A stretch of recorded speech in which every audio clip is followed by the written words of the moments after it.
magacayga waxa la Nuuridiin Cabdullaahi oo joog telefishinka qaranka ka socda waxaan doonayaa inaan ka weydiiyo bal diiwaangelinta bari sabtada bilaabmaysa iyo ka xisbi ahaan idinku soo aragtaan diiwaangelinta gobolka Murudshax. bismillaahir rahmaanir rahiim. diiwaangelinta gobolka Murudshax hadii aan leeyahay wax bilaabmaysa sabtida bishiina runtii waxay ahayd waqti fursad bay ahayd bishii dib loo dhigay gobolka ay ahayd oo maalintii bisha la joog maalintii bishaas intaan dib loo dhigin iyo maanta abaabulka dadku iyo wacyigelintu way ka sii wanaagsantahay sidii oo sare uga sii kacday. waxaan rajaynayaa dadaan maalintii haddii la bilaabi lahaa diiwaangeliyeen inay maanta diiwaangelin doonaan wacyigelinta xoogga ee la sii sameeyey awgeed. marka waxaan rajaynayaa in si fiican u dhacdo oo dadka tirada ugu faraha badan ay iska diiwaangeliso gobolka. kubishiga doorashooyinka iyo asxaabta qaar waxay idinku eedeynayeen laba xisbi haddaad kulmiyo iyo wadanitiin inaad olole ka dhex wadaan diiwaangelintii taa maxaad ka oranaysaa? markaas oo waraassan iyo raatoona lahayd dadka waxay isku khaldayaan wacyigelinta dadka iyo ololaha dhinac markaad iska taagto waxaad mudaynaysu yar egyihiin oo dadku uu sano karaa qofka haddii aad u fahmayn way isu egyihiin laakiin fariinta la gudbinayo xulmo ku xidhan tahay ololaha doorashada waxaa la gudbiyaa fariinta waxaasaanu qabanaynaa saasaanu ololaynaa waanu idin caddaynaa waanu idin madoobaynaynaa dhaqaalahaan wax ka qabanaynaa shaqalaantaan wax ka qabanaynaa fariinta ololaha doorashada la gudbiyaa waa fariintaa weeye. fariinta maanta xisbiyadu ay gudbinayaan waxa weeye dadyow isdiiwaangeliya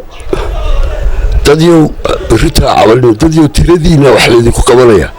meel walba waxa dadka jooga tiradooda ayay saamigooda ku yeelan doonaan qorshaha waddanka. waa labada fariimood ee kala kaaka wax la gudbinayaa laakiin ay dadku u qaateen gaadiidkan faraha badan ee xisbiyadu ay wataan iyo socodkan badan iyo caalamadan xisbiga haddii dadku waxa loo qaateen ololo noocaa maaha ololo waxaasaanu qabanaynaa ballanqaadiya ku jira waxaa ku jira barnaamij baa laga sheekeeyaa waxaana codkana siiyaa la yidhaahdaa imika codna sii cidna ma laha waxaa laga hadlaya waxa weeye dadyo isdiiwaangeliya doortu ilaahay baa horta dadka ogda xisbi u coday doonaan laakiin anagu xisbiyaa waxaan taargedgarayna waxa weeye populationkeena waxaa lagu qiyaasaa imika dee adduunyada ilaa 3 milyan iyo badh marka tirada codbixaash dhabtaa la helana waxaa la sheegi karayaa populationkaa tiradiisu intay tahay actual. hadday dadkeenu isdiiwaan geli waayaan oo diiwaangelinta si fiican loo geli waayo oo qof kasta oo xaq u yeeshay inuu isdiiwaan geli waayo waxaa imanaysa inay tirada isdiiwaangelisa ay yaraato. taasina waxay keenaysaa in khalad laga fahmo tiradii populationka somalilan uu ahaa oo hadday tiradii diiwaangeli dadka isdiiwaangelisa yaraadaan tiradii populationka somalilan waxaa loo qaadanaya tiro yar inay tahay. haddii ay qof walba isdiiwaangeliyo xaq u lehna waxaa soo baxaysa tiradii saxa ahayd ee populationka somalilan uu ahaa haddii uu 3 milyan marka lagu qiyaasa ahaa oo qiyaastaasi ay sax ahayd iyo haddii uu ka badnaa. annagu xisbiyaantaan taargedgarayna waxa weeye populationka somalilan inta ugu badan inay isdiiwaangeliso. afkaan kula hadalaana waxa weeye af qof oo muwaadina oo reer somalilan soo kicinaya oo ku qalcinaya inuu tago goobta diiwaangelinta oo kaarkiisa qaato. afkaan kula hadalno afka afna doorta akumaal kulama hadalno af waxaasaanu idin qabanaynaa kulama hadalno dadku way ka hadlaan baahiyaa marka loo tagno laakiin annagu muujadaanu kala hadalnaa waa muujada baahiyahoodii waxaan isku xidhnaa iyo diiwaangelinta. xilligaa barbaa jirtay aad saaxiib iyo joogteen awdoo kale iyo baahida markaa weydaan eegin waad iska wada shaqaysaysaa markaa lafteeda dadka diiwaangelinta iyo caawimada waanu isu dhinacoodna caawimadii diiwaangelinta kulmiya caawinayay oo taageerayaashiisa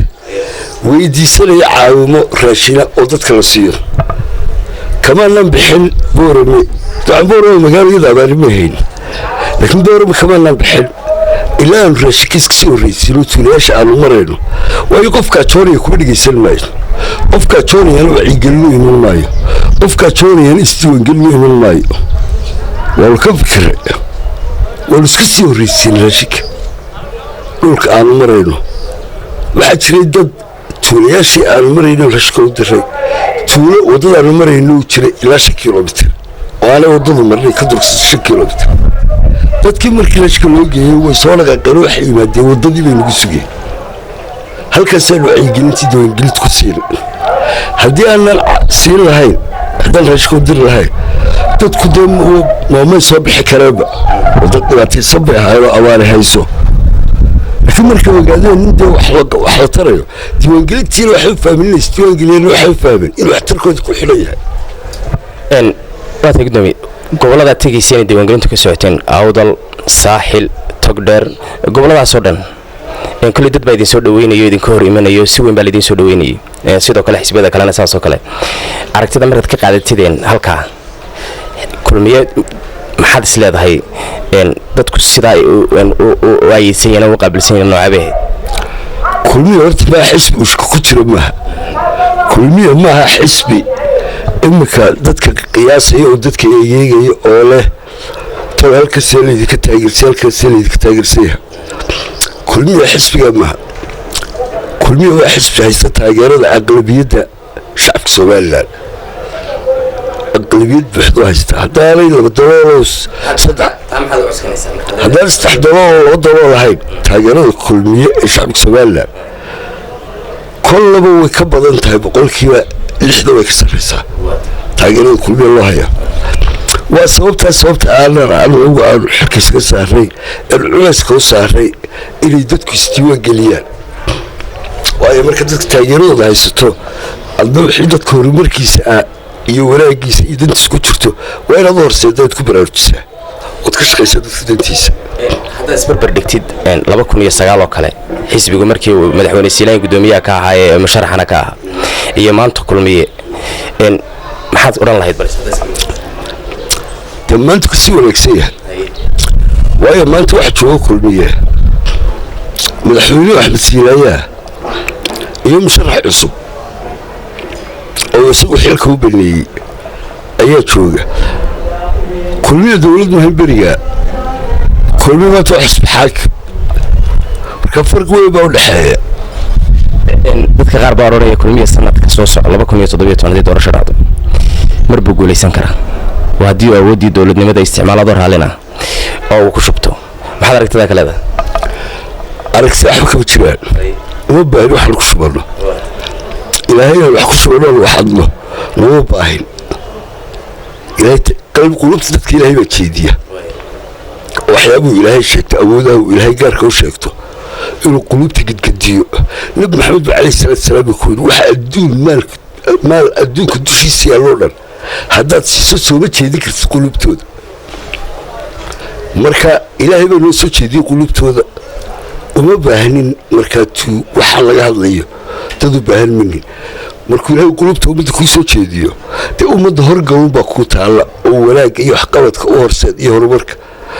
laakiin waxaa laga sheekeynaya wax noo yaallama ilaahay baa qulubtoodii noo soo jeediyey alxamdulillah nagu mahadnaqaynaa xil kale in lagu asturo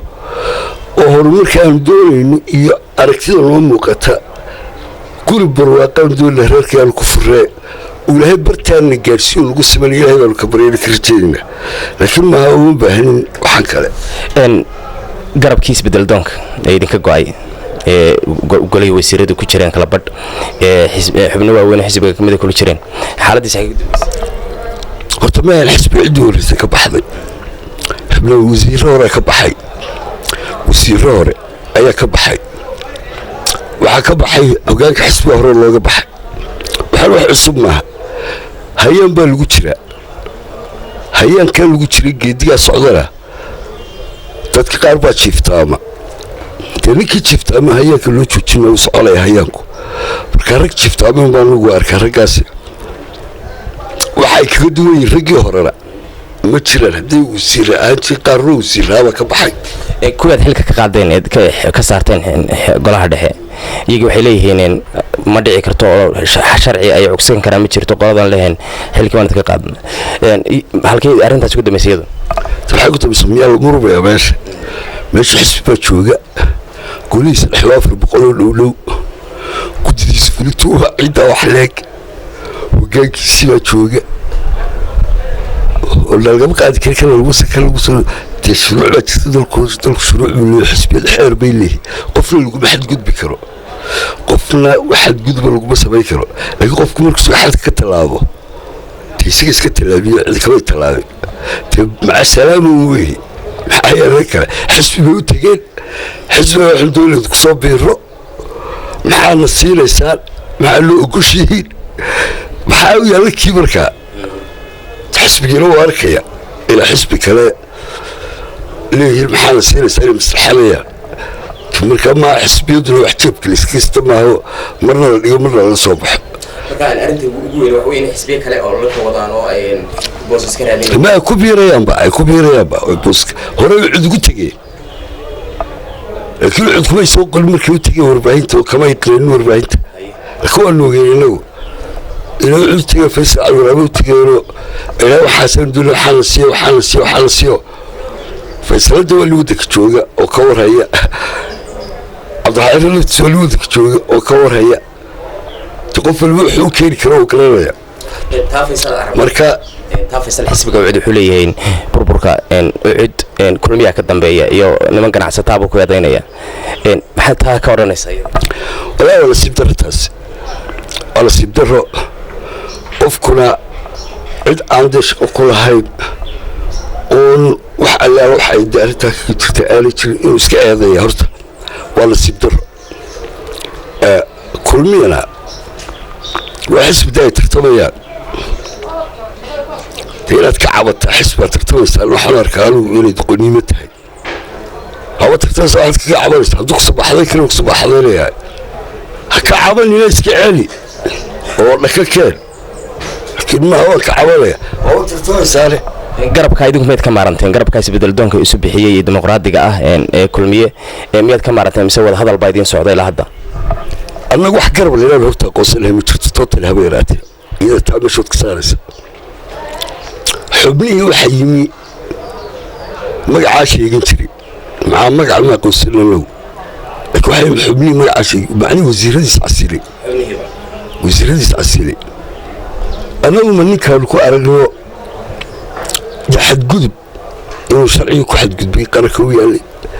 oo xeer librfooliina ku xadgudbay oo xeerkii xisbiga ku xadgudbay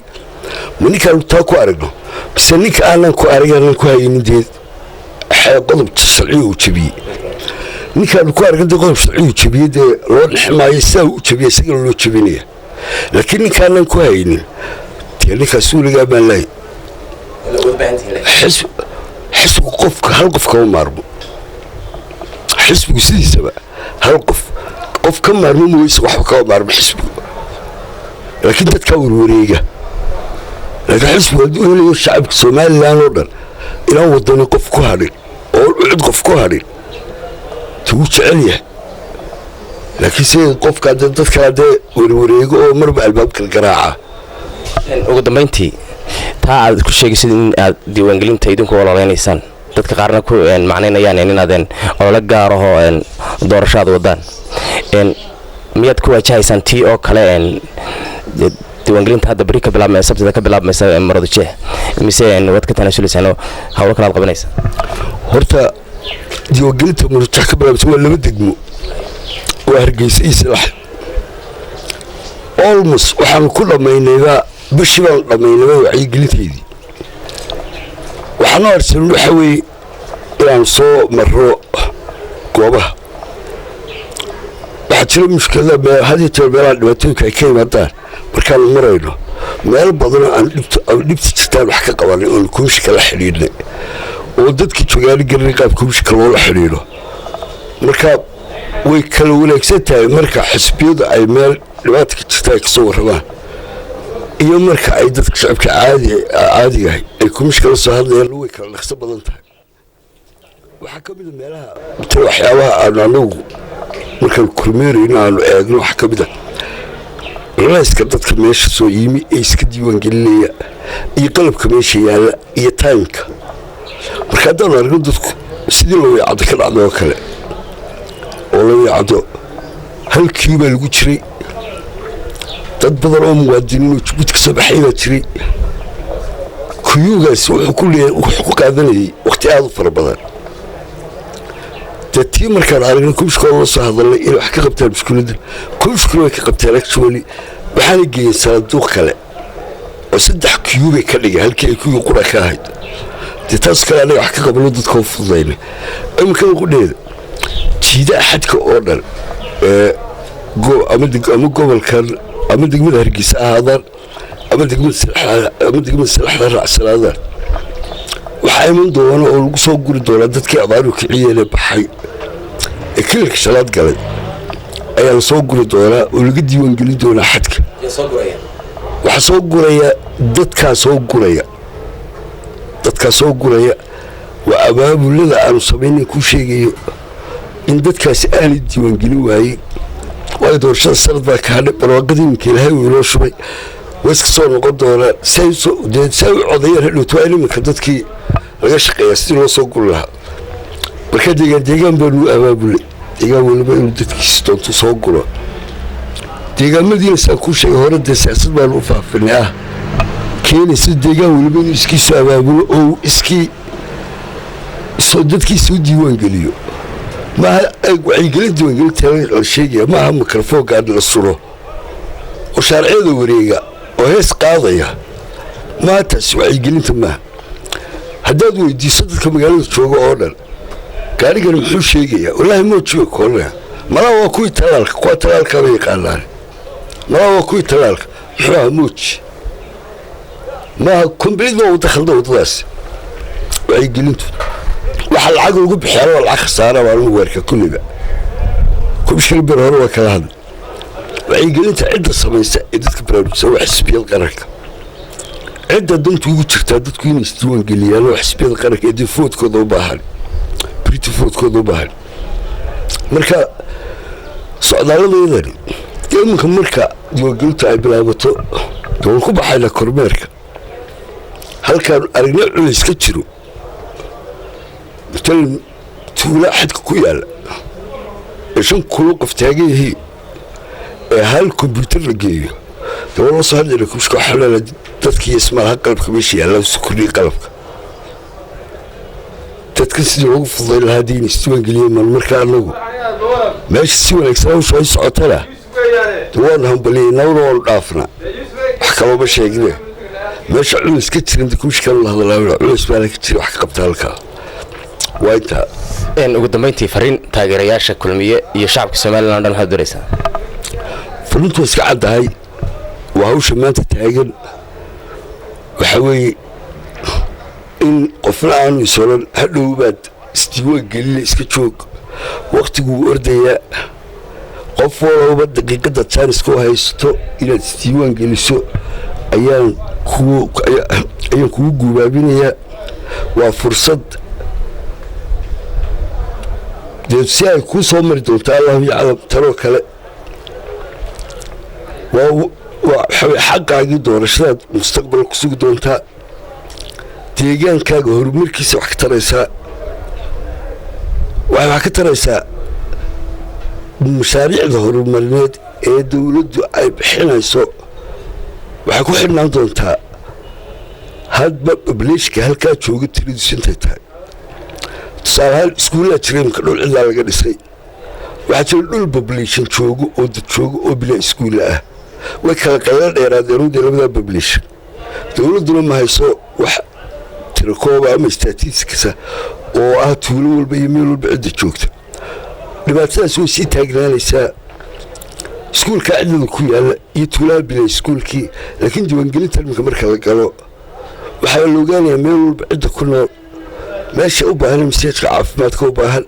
meesha u baahan in iskuulka laga dhiso hadday iskuul hore lahayd oo iskuul dugsi hoose lahayd secondary ma u baahantay mise meel u dhow baa loo diraa wax soo saarka dadku maxay xoolo dhaqataa haddii xoolo dhaqatayiin waa intee tiradood maxay u baahan yihiin ma u baahan yihin loo sameeyo bar caafimaadka xoolaha loogu daweeyo ma beeralaybaa hadday beerala yihiin ma u baahan yihin in loo sameeyo oo wasaaraddii beeru ay keento shaybaan iyo xafiisu adeega beerahan horumarintooda waxaasoo dhan baa ku xidhan marka la ogaado babliishka meesha ku nool tiradiisa sidaa daraaddeed yaan loo qaadanin diiwaangelintan inay tahay oo waxaa loo codayn doonaa saddexda musharaxa madaxweynaha absolutely maa saddexda musharaxa madaxweynaha baarlamaankaa imanaya oo xaq u leedahay wakiil inaad samaysto ood ku yeelato waa kuwa kusii khuseynaya gaarka waxaa imanaysa deegaanka oo ay tahay inaad wakiil ku yeelato xaafaddaad degan tahay dhibaatooyinkiina jiraan oo aad kala xidhiidho arrimo fara badanoo noocaasa diiwaangelinta ku xidhan oo daba yaalla sidaa daraaddeed qof waliba waa inu xil iska saara odaybaan ku yidhi anan magaciisa sheegaynoo caana ayaa ku yidhi barco maxaad isu diiwaangeli weyde waa odaygooba waxaan sira xaggii aakhiru iska yarjeesto waxba isdiiwaangeli maayo buuri waxaa ku yidhi hadda fartaadaasi burcay ka dhinmaysa welina bariiskood cunaysaa macni welina damaal dhimanin ee waad booshahay fartaadaasina burcay ka dhinmaysaa markaasuu yidhi waa taagana haata mise waxba u tarlayd burco fartaadaasi dad ugu darto marka waxaa leeday qof uuna haysoon mid waayeela ka waayeelku haysoon waad sii socotaa haata waxba fartaa tarayso waxbay taraysaahe kacoo tag oo isdiiwaan geli dadka safaf gelayana waxaa lagu baaqayaa waayeelka weliba dhallinyarada xooggaa dadka waayeelkaa u banneeya oo iska horraysiiya oo isxaqsiiya si uu qofkaasi isu diiwaangeliyo fursad ugu noqoto isku diiwaangeliyo ilan kuuga dheer ma taaglan karee.